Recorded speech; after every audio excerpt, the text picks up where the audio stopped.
संसार दुखालयम अशाश्वतम। भगवाने गीताजी में कहूं कि आ संसार दुखनु घर है।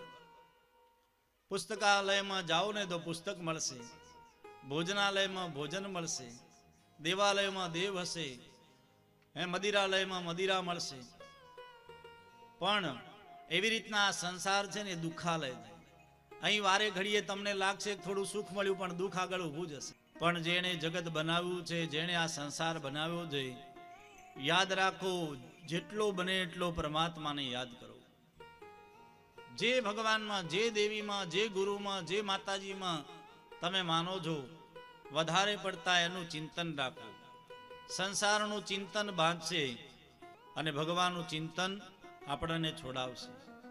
मन एव मनुष्याणां कारणं बंधन मोक्षयो। आ संसारनी अंदर जो मुक्त थवुं होय तो मन ज करशे, अने संसार में बंधावुं होय तो पण मन ज बांधशे। भगवाने कीधुं संसार में केवी रीतना रहो, पद्म पत्रम इवांबसा। पाणी में जेम कमळ रहे ने, कादव में रहे, पाणी में रहे पण क्यारे कमळ कादव मांथी लेपाय नहीं, एनी उपर पाणी वधारे टके नहीं। एम संसार में रहीए पण संसारनी वासनाओं में वधारे न फसाईए।